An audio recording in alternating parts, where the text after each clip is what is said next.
The last time I read, Maddie had found the book report that her brother was going to hand in about Island of the Blue Dolphins. And the question that he needed to answer was, what is the most challenging thing for the girl in Island of the Blue Dolphins?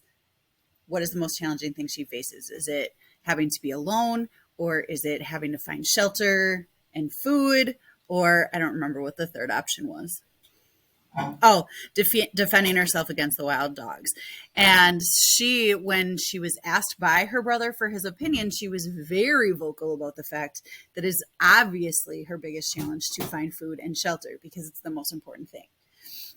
And upon reading his book report, she kind of started to feel differently, right? Where she's starting to realize how difficult it is for her to be alone as much as she's alone. Regret. My mind spins with memories. So many times I was rude to my step-parents. How I stiffened when mom tried to kiss me goodnight. All the times I opted to stay in my room alone, sulking, rather than join Dad and Jennifer for a movie night. I'm ashamed. I would give anything just to see them, hear their voices, touch their hands. And Elliot, his handwriting sings into the emptiness of my heart. He and James must be 11 by now. Do they even think of me? But she has to keep herself company and give herself pep talks. 9-year-old Elliot's words float before me. He's so smart. I do have to give myself pep talks. I do have to keep myself company. Karana did it for 18 years, and she was rescued. When it finally happened, she wasn't crazy with loneliness. She was excited in her best dress and her jewelry, and she walked proudly down to her rescuers, taking her animals with her. She was triumphant, not a victim. Stop feeling sorry for yourself, Madeline Albright Harrison. I startled George. He looks up from the rug where he was dozing. My parents didn't name me after the first woman secretary of the state so I'd turn into a pathetic pile of poo at the first sign of trouble. I haven't survived this long and worked this hard only to fall apart over a 4th grade homework assignment. I need to pull my sorry self together and get out there to enjoy this beautiful day.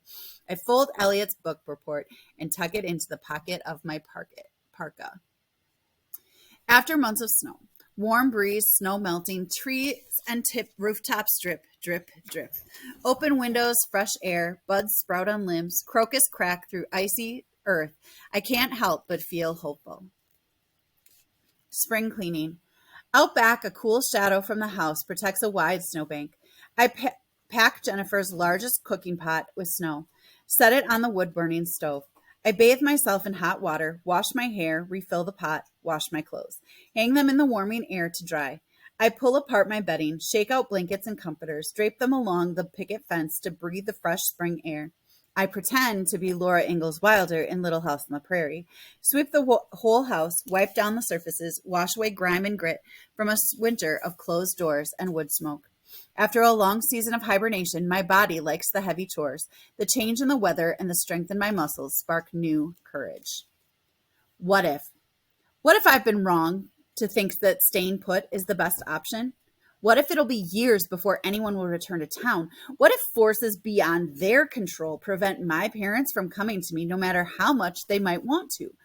And what if there are people closer than I think?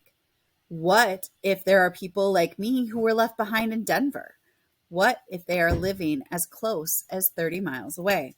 If I can figure out a way to travel safely with minimal risk, it can't hurt to venture out and explore, can it? Is it worth using up the gasoline in the minivan? Is there a way to take gas from other cars left behind? What if I get lost?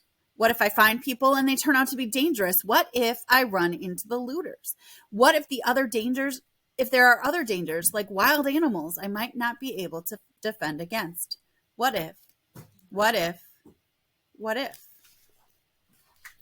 Curiosity wins. Gas is too precious to waste on a trip that might amount to nothing. I try other cars with neighbors' keys. All dead. I don't know how many lonely winters might lie ahead. If I lose the use of the minivan, packing in needed supplies will be much more difficult. But that doesn't mean exploratory trips are off the table. Denver's too far to venture by bike, but Lewiston and Piedmont aren't.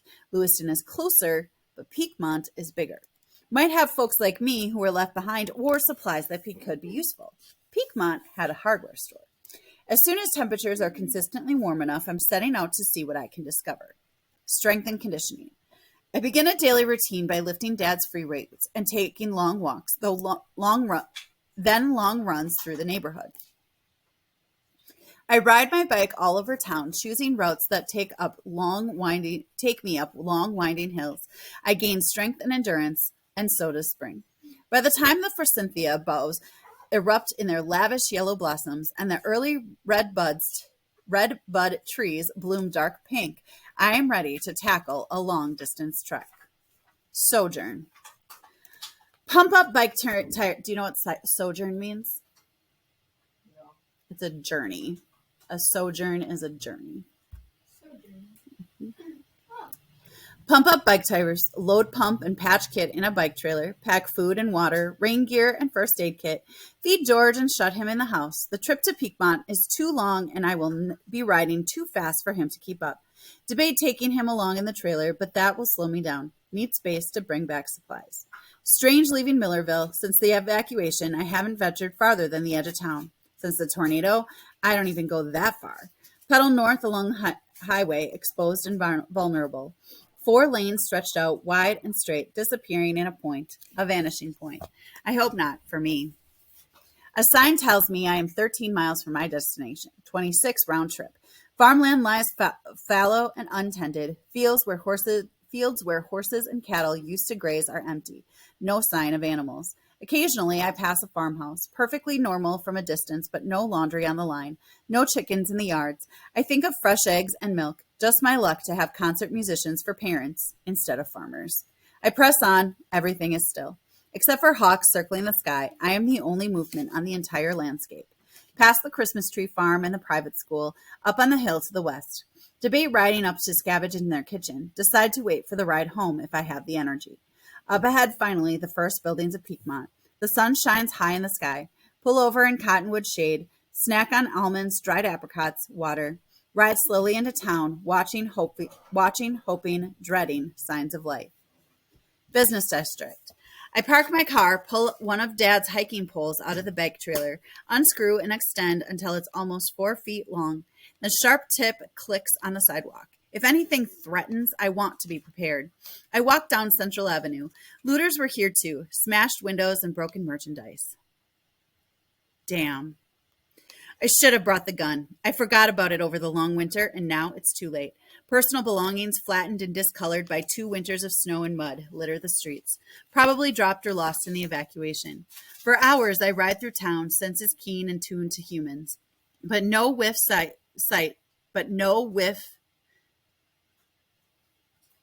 senses keen and tuned to humans, but no whiff, sight, sound, or taste.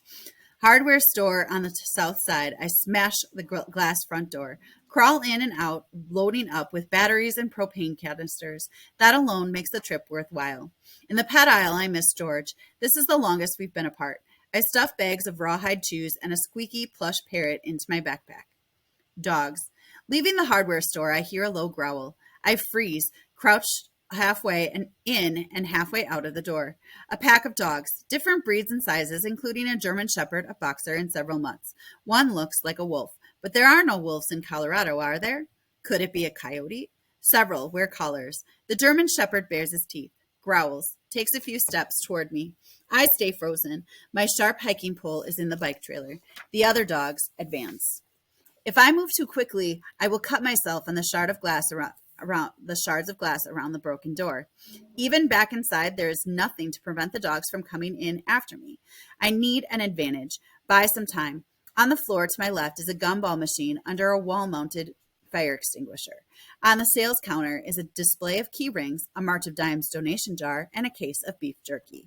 I shift my weight to avoid the broken glass, pull myself back into the store, open the case of beef jerky, grab fistfuls of dry meat. The dogs bark, break into a run. I squat back down, throw pieces of jerky as far as I can out the window. The first dog devours one of the pieces, sniffs the ground for others. Sniffs the ground for the others. The pack fights out over the jerky, and I throw up more.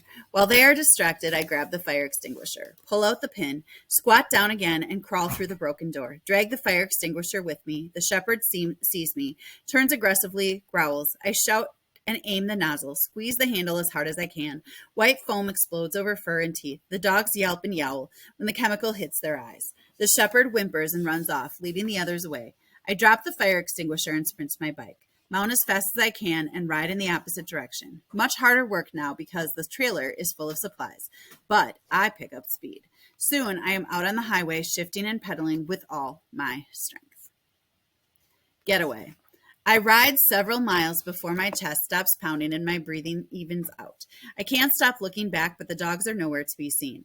After much time and distance, I slow down, fall to my hands and knees on the side of the road, throw up twice. Those dogs could have killed me. I am so damned lucky. They could have found me out in the open with no means of defense. Even with my hiking pole, I doubt I could have survived a pack of aggressive, hungry dogs.